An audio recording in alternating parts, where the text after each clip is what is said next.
सुप्रभात प्यारे बच्चों, आपका एक बार पुनः कक्षा 3 की संस्कृत की इस कक्षा में स्वागत है।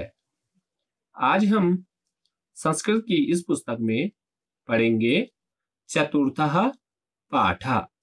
चतुर्था अर्थात चौथा, पाठः पाठ, पाठ 4। पाठ का नाम है मम शरीरम, मेरा शरीर। मम अर्थात मेरा, मम का अर्थ होता है मेरा और शरीरम का अर्थ होता है शरीर। तो मम शरीरम, मेरा शरीर। यहाँ पर इस चित्र के माध्यम से जो शरीर के अंग हैं उनके विषय में बताया गया है, उन्हें संस्कृत में क्या कहते हैं। आज हम पढ़ेंगे शरीर के अंगों के विषय में। शरीर के अंग कौन कौन से हैं? शिरः, आप मेरे साथ उच्चारण करेंगे इन शब्दों का।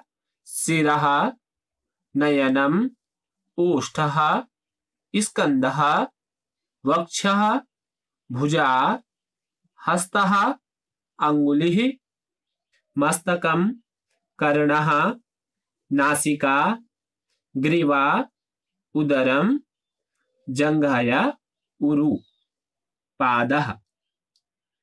सिरः, सिरा का अर्थ होता है सिर। आप यहाँ चित्र में देख रहे हैं, ये सिर है। नयनम, नयनम कहते हैं आंख को। नयनम का अर्थ होता है आंख, ये यहाँ पर आंख है। ओष्ठः, ऊंट, ओष्ठा कहते हैं ऊंट को। यहाँ पे चित्र के माध्यम से देख रहे हैं, ये क्या है? ऊंट है। स्कंदः, स्कंदा का अर्थ होता है कंधा। कंधा को क्या बोलते हैं? स्कंदः। वक्षः, वक्षा का अर्थ होता है छाती। तो छाती को संस्कृत में क्या बोलते हैं? वक्षः। भुजा, भुजा का अर्थ होता है बांह। ये आप यहाँ पे देख रहे हैं भुजा, भुजा को हिंदी में कहते हैं बांह। हस्तः, हस्ता का अर्थ होता है हाथ। अंगुलिः, अंगुलिः का अर्थ होता है अंगुली। मस्तकम, मस्तकम का अर्थ होता है माथा। कर्णः, कर्णा का अर्थ होता है कान। नासिका, नासिका का अर्थ होता है नाक। आप यहाँ पे चित्र में देख सकते हैं। ग्रीवा, ग्रीवा कहते हैं गर्दन। ग्रीवा का अर्थ होता है गर्दन। उदरम, उदरम का अर्थ होता है पेट। जंघा या उरु, इस भाग को कहते हैं जंघा या उरु। जंघा या उरु का अर्थ होता है जांग। इसे क्या कहते हैं? जांग। इसे हम इंग्लिश में थाई भी कहते हैं। तो जंघा या उरु संस्कृत में कहते हैं और जिसका अर्थ होता है जांग। पादः, पादः का अर्थ होता है पैर। इस भाग को कहते हैं संस्कृत में पादः। पादा का अर्थ क्या होता है? पैर। तो एक बार पुनः शरीर के अंगों को समझिए। शिरः, शिरा कहते हैं शरीर के इस वाले अंग को। शिरः का अर्थ होता है सिर। नयनम, नयनम कहते हैं शरीर के इस अंग को। संस्कृत में कहते हैं नयनम, इसका अर्थ होता है आंख। ओष्ठः, इस अंग को कहते हैं ओष्ठः। ओष्ठा का अर्थ होता है ऊंट। स्कंदः, इस भाग को कहते हैं स्कंदा। शरीर के इस भाग को कहते हैं संस्कृत में स्कंदः। स्कंदा का अर्थ होता है कंधा। वक्षः, इस भाग को कहते हैं, शरीर के इस भाग को संस्कृत में कहते हैं वक्षा। वक्षा का अर्थ होता है छाती।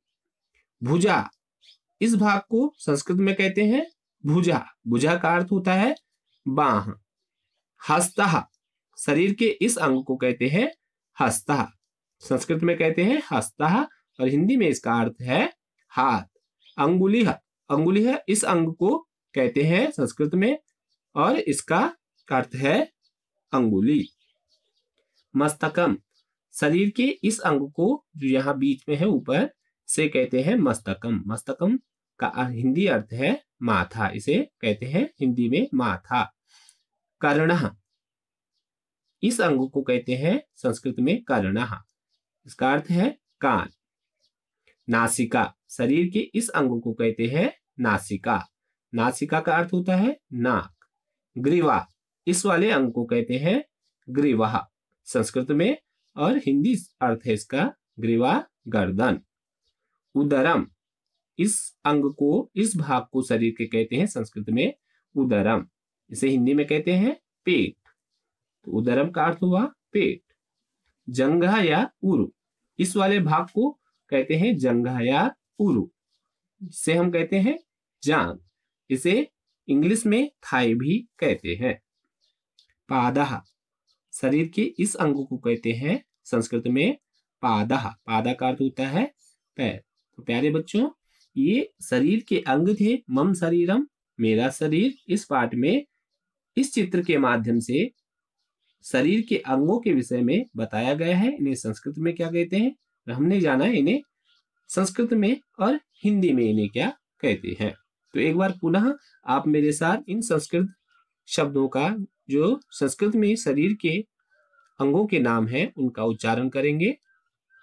शिरः, नयनम, ओष्ठः, स्कंधः, वक्षः, भुजा, हस्तः, अंगुलिः, मस्तकम, कर्णः, नासिका, ग्रीवा, उदरम, जंघा या उरु, पादः।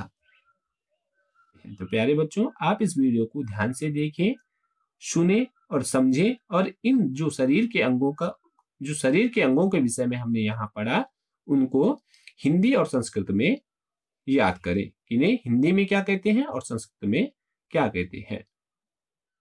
धन्यवाद।